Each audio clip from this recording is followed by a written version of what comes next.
Just going to the green that we're hoping to make it a community green. In the past, up to about a year ago, the Residents Association used to put on a fun day in August.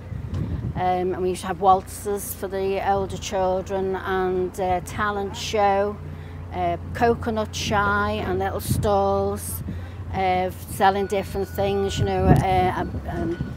And then gradually, because of lack of funding, we had to stop doing it. We used to have the fire brigade used to come. It was really good, and had a free barbecue, so everybody got a free beef burger or a hot dog.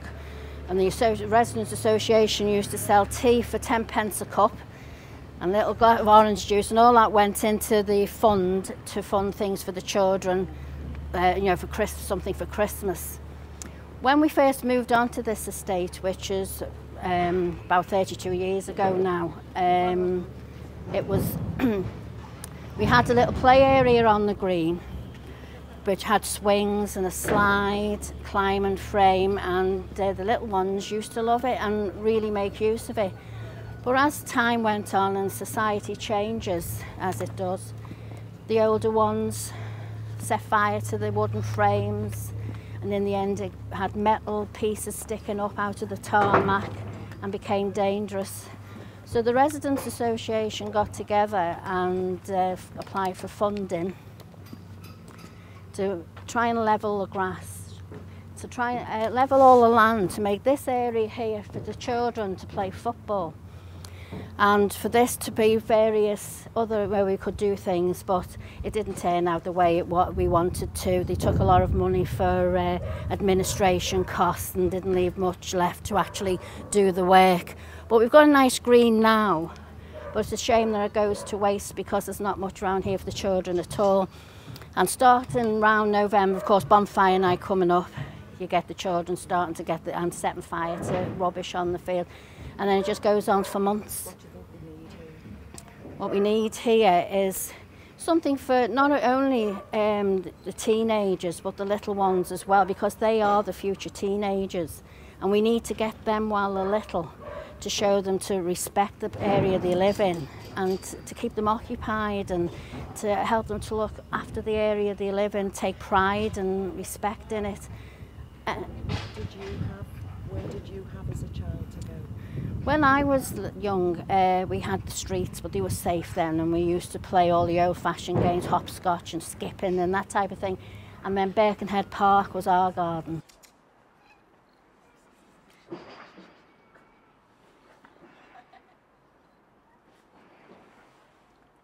Hi Mickey, busy doing the garden? Yeah, Hi, we're just doing a film about the area around here, you know, yeah. Craven Street and everything, Conway Street. I'm just wondering whether you talk for us and tell us your memories and, you know, what school you went to and any things around here that you remember.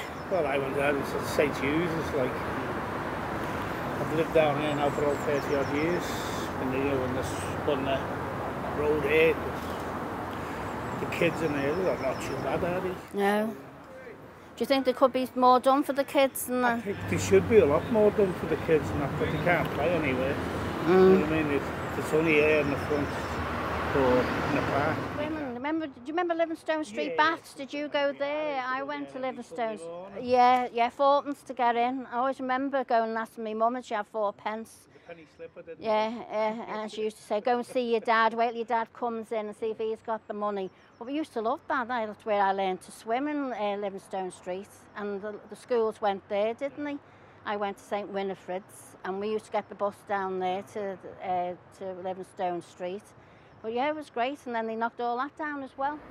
The reason I took photographs of Conway Street was because when I was a child growing up in a house just down the road there, this road was quite quiet. The only time you saw really heavy traffic was on a Sunday afternoon, when everybody going back to Liverpool used to queue up because we only had one tunnel.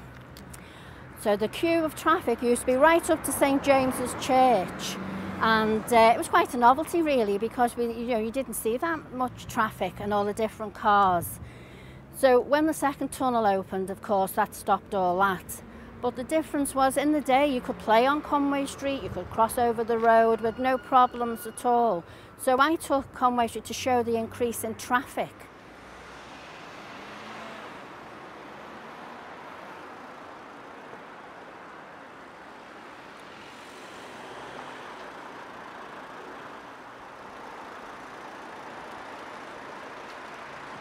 Well, this is my garden and the garden for many of the children in the area I lived. We lived in Clewett Street, Park Street, Hymnal Street, Conway Street, and this is where we used to come and play. In safety, we used to bring bottles of water and sandwiches, usually with jam on, and we'd stay here for the day. We had the swings we used to play on, the rocks, that was known as the rocks. And we used to go to the top park, as we called it, and they had a big greenhouse in there where you could see all the plants that the gardeners grew. And in the top park, just by the big greenhouse, was beautiful beds of roses that we used to look upon and smell. And it's funny, we didn't pick them because we just wanted them to be there for everybody else. And we used to spend hours in this park playing chase and hide and seek, going over the Swiss Bridge, playing in the boathouse. And it was all good, clean fun. We used to play football and go on the swings. And we were here all day until we were wore out really and hungry.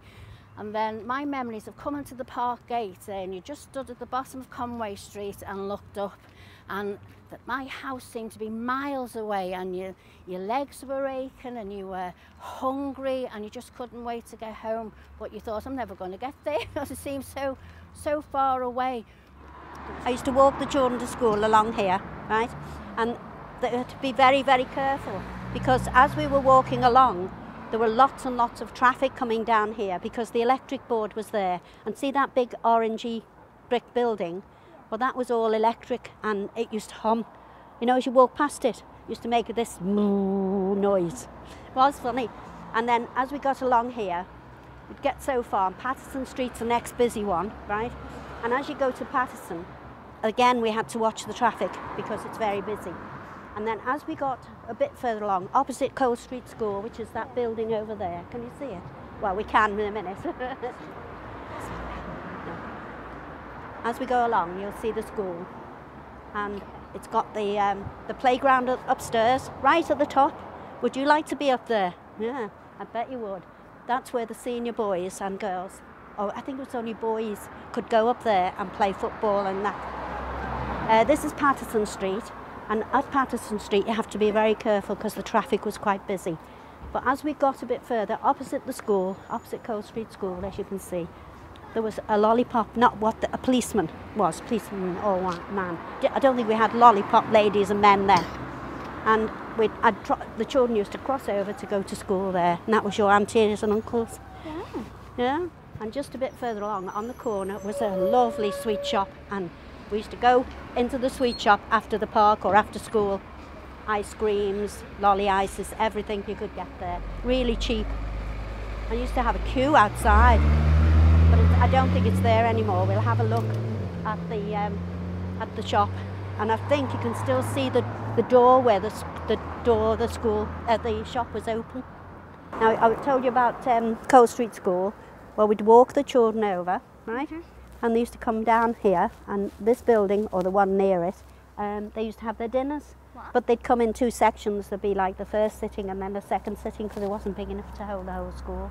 And so there were free dinners then, and like they are now. But that's the building, or similar building to where the children had their, from Cole Street, used to have their school dinners. So this is Birkenhead Park, right? Yeah. They used to have these gates open then, but they haven't got them open now, obviously. And you could drive round through all these gates, but they don't allow it now. I don't know whether it's safety and, you know, they're frightened of people getting run over. Because it's a park, you know, you shouldn't have pavilion, public toilets, look, Bowling Green, Roman Boathouse. Now 4, let's look for 4. Where's 4? There, Roman, I didn't know there was a Roman Boathouse in here. I know the Swiss Bridge and the entrance, Bowling Greens. Oh, I didn't know that. There used to be, just over there, not where the football, further over, used to be a bandstand, and it was like circular, you know, and with a roof, and the band used to come. But I don't remember ever seeing a band there. Well, we're here at Edgerton Bridge, which is part of my route from Birkenhead over to Seacombe, where I work at the moment. And I come over the docks every day on my route to work. And I'm fascinated by the dockland areas. It's part of our industrial heritage, part of our maritime history.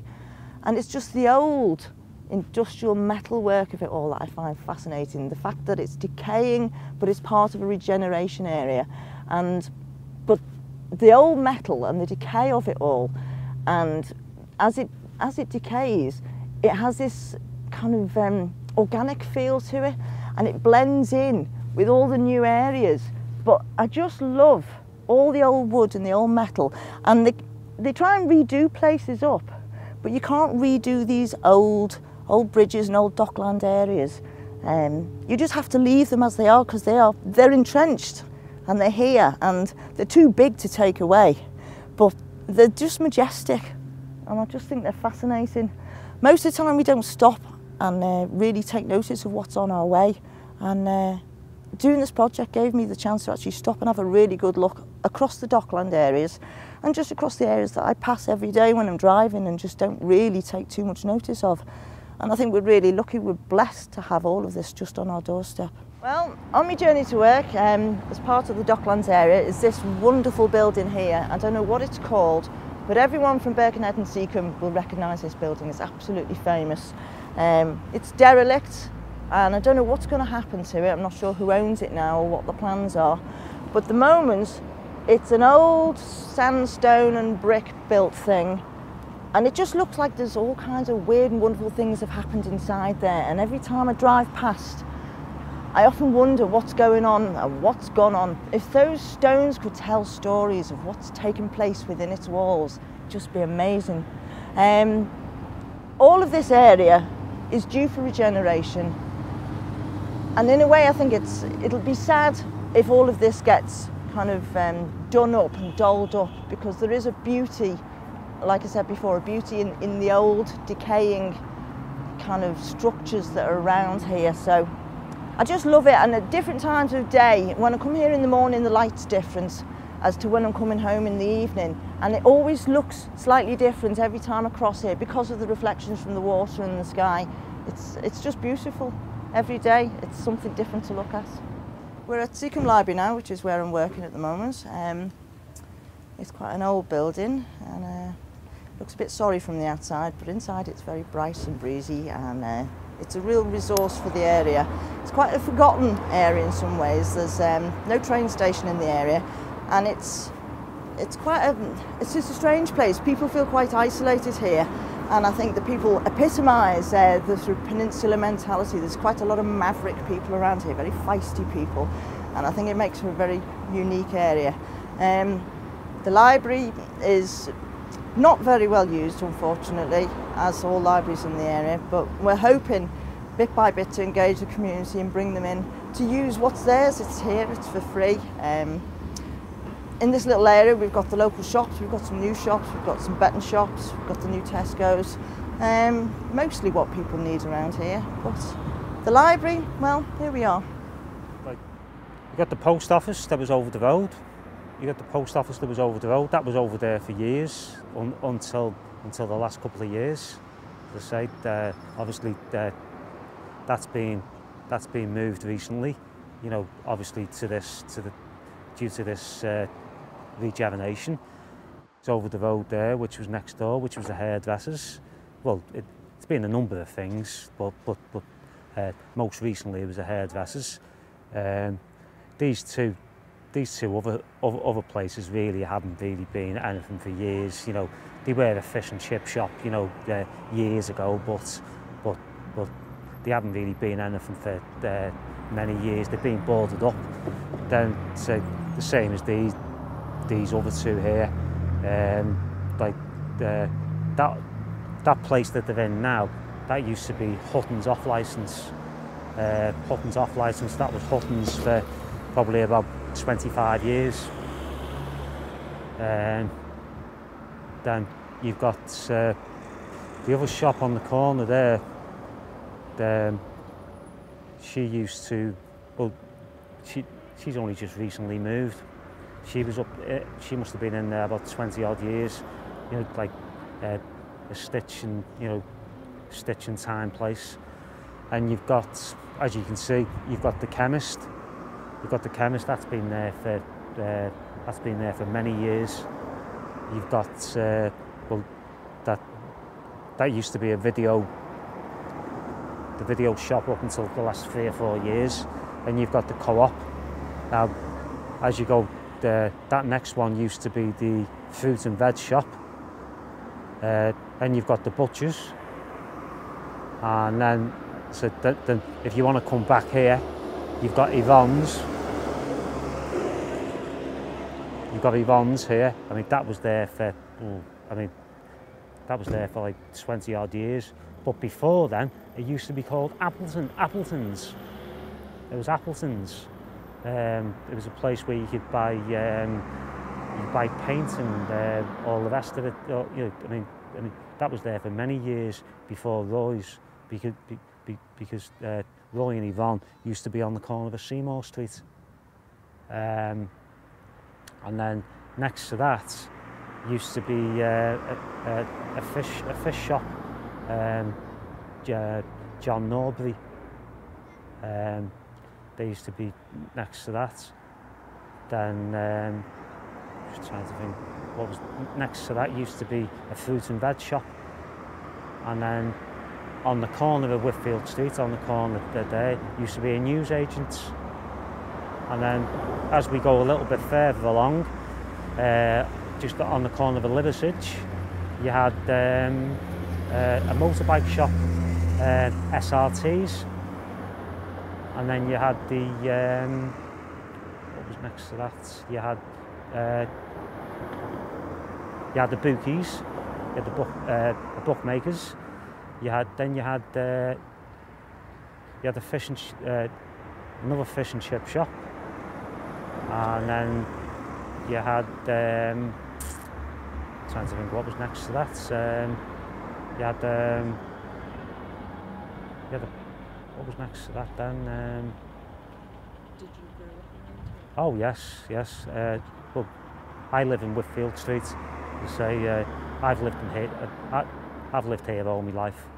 Say 45 years I've been here.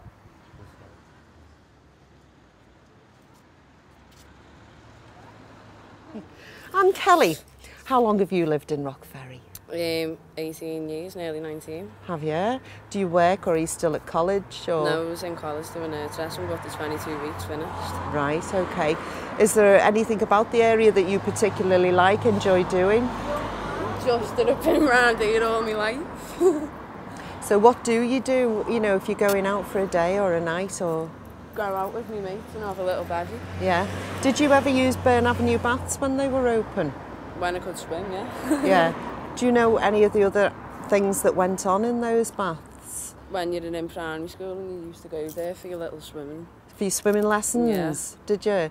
Did you know there was five-a-side football and things like that in there as well? No, you weren't aware of it. No, that's all right. What about the Rockville pub? Do you ever go in there? No. You don't? It's not one of the places to visit?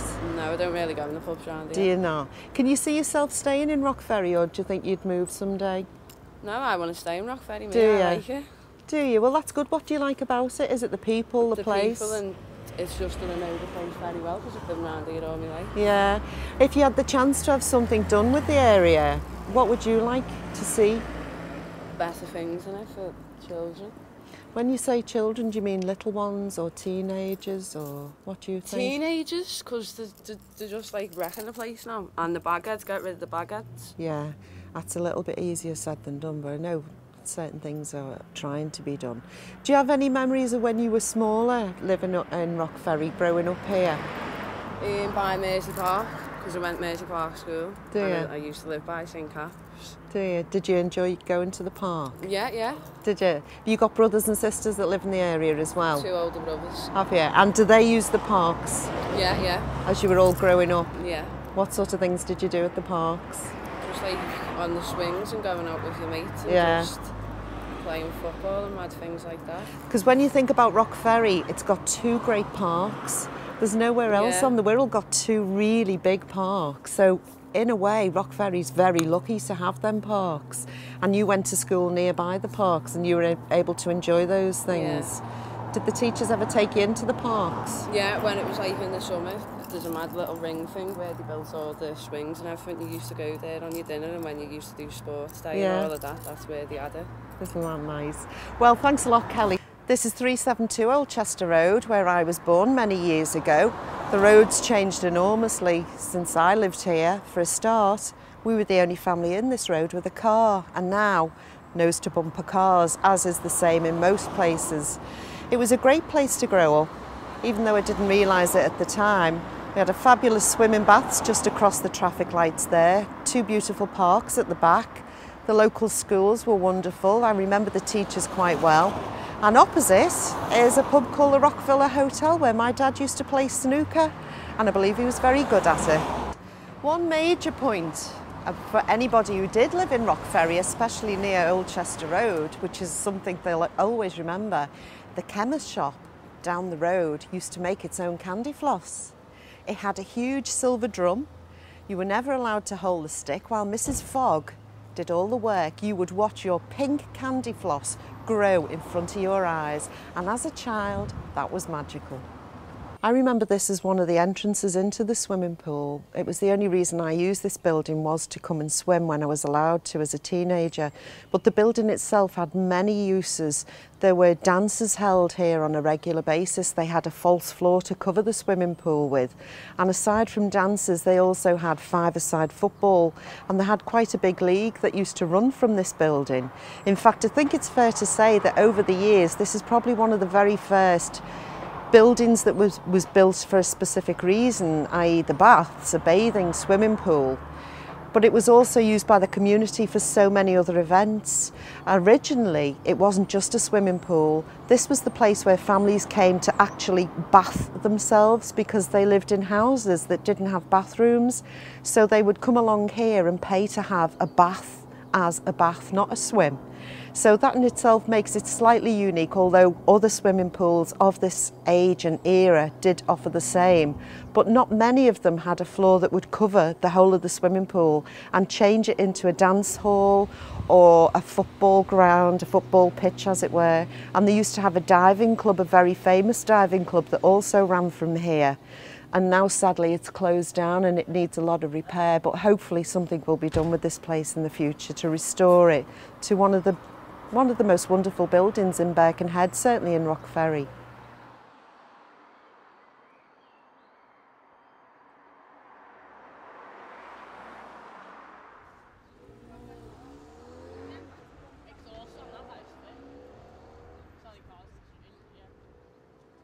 When I grow up, I think I'll just get a house, but round here, because this is where I grew up, so it's like, and I'm really used to this place and I like it round here, really. Yeah, and you live opposite the park, just back there.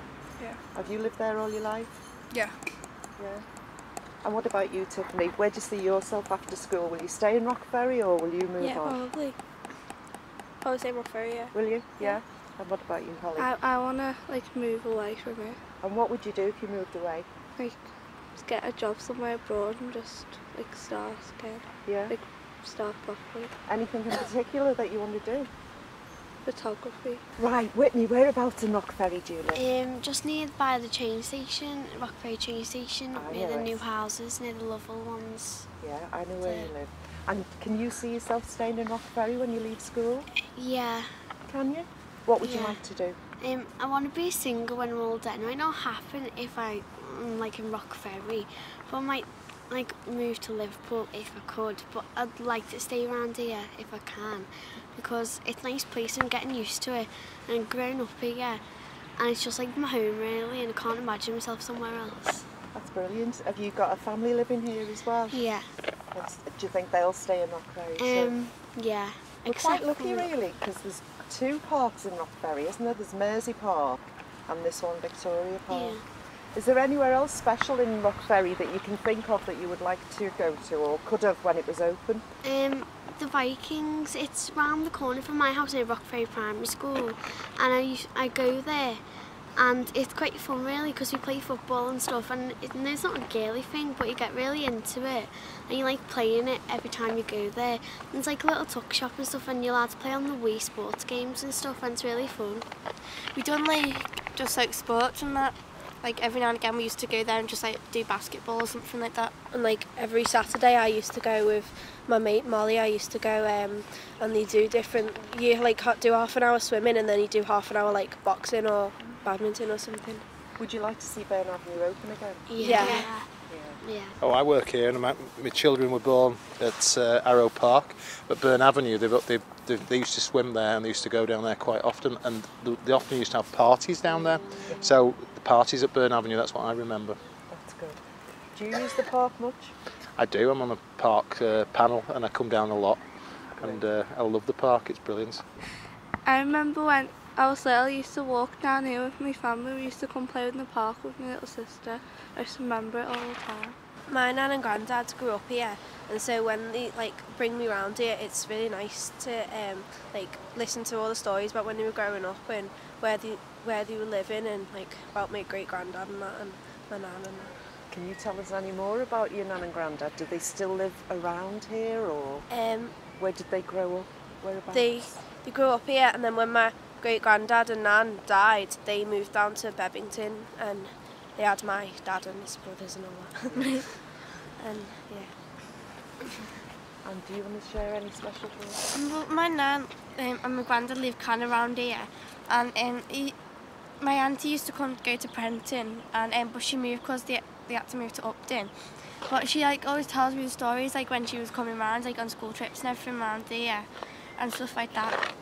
We moved up from Birkenhead, by Birkenhead Park, Cole Street School was at, and then went to Well Lane when we moved up here in 1949ish.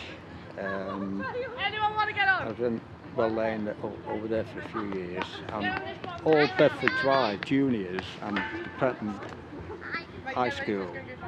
Prenton High School girls used to be next to Sandy Rovers, Temple Road and that. That's where secondary boys used to be. But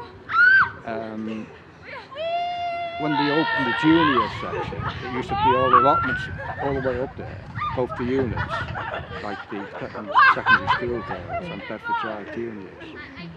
Well, they moved us out of there, some of us, and we were the first to go into Bedford Drive. Used to use Burn Avenue Baths, great, learned to swim there. And they used to board it over at times and have boxing, and we used to get the boxing programmes out for the boxing, and that'd get you free entry and what have you. That's smashing. And they used to, when they boarded it over, they also had roller skating, you know. Yeah. This is great. Yeah. Oh, it's some good times, yeah. Where them towers are up there, them flats, that used to be the towers, the old buildings, the towers, so it was like a haunted house it was. Really grim and dim, you know. My nan and my mum and my auntie used to go to Prenton. It's like a family legacy, like coming here. When we walk around here and we go and see all the old houses and we look at the doors and we see how much it's changed, like on the outside, and we see what's changed, and they tell me stories about like how they had the first television in their street, and everyone used to crowd around and they'd wheel it out to the middle of the road, so everyone was sitting around and watching it because it was like the first television. And because my nan and granddad have got like a really big family, I've got like loads of family that go to Prenton, so it's really good to have like family memories from around here in the school as well. When I'm older, I want to work with disabled kids first, because my brother's disabled, and then like while I'm working with them, I want to study to be a nurse. I want to work in older care. When I'm older, I was thinking of being like working with nurses, because it's like many people in my family have been working with like many disabled people or people with problems. Like my brother works with people who are bipolar, and they have like jobs or shifts. They just go to their house, look after them, take them out, make them happy, make sure they take the medication, do nice stuff. And my other cousin, She works in a hospital and she looks after old people who have some mental problems, but she does like her best and makes them happy, so I'm thinking of like working with them. But when I'm older, I want to be a singer, and I don't really care if I went on Britain's Got Talent something and they said that I'm not that good as a singer, because to myself I am a singer and I'll always try and be a singer. Even if I get told I'm not ever going to be one, then I'll carry on, I'll try my hardest, I'll do whatever it takes. When I'm older, I would like to be a photographer because it just really fascinates me. And my nan as well, she's quite into it, and she's always like, she even finds, you know, like pictures and newspaper articles and stuff about photography, and it just really interests me, and I've wanted to be one for a while, and I'm trying to find like short courses and stuff to do it, and I just really like photography. Well, when I'm older, because my family like join us and all that, I'd like to go to like on a building yard or something, because when I'm work experience, you know, who's great. Went there and I really enjoyed it, and they've offered me a job when I leave school, so I might take that. When I'm older, because I go to St John's Ambulance now in Bedlington, like I want to like kind of carry on taking that on, but in my spare time. And then like when as like a proper job, I want to be a cook or something, because like I really like cooking. When we were in year 6, when we, like the Leavers Day, our mates booked a limo for us, and like our group, because we had like groups, our group went in a limo, went round everywhere, and then we came to over there, and then we stopped and took pictures of us all, and like we just thought of that, like it's a good memory of here. Yeah, and with this like extra mile project, it's like helped us so much, because like it helps us like socialise, like we'd never really like hang around with or talk to any like of the older year 9s, kids, year 9s and 10s and that, and it's like helped us, and we've been in the park with them today, and it's kind of like something you don't do with year 10s every day. And it's just like taught us to socialise and like get confidence and talking to people and stuff like that. I just love living around here because of all like you meet loads of nice people, and all the nature's like gorgeous. You see all these like beautiful trees in the summer and the winter, and it's just so different than like anywhere else. It's just a lovely place to live, and it's gorgeous. It really is. Moving around here is a really like great opportunity, because like when I was in Liverpool when I was like 3, I really ever didn't think I was going to like be a singer or anything, but I moved around here at my primary school and my high school have now encouraged me and give me that little extra little touch. Like, 'cause in primary school I made my own CD in year 6 with my friends in Park Street, and then I come to this school and everyone's encouraging me to do shows and concerts, and I have, and now all the feeling of like getting embarrassed has gone away.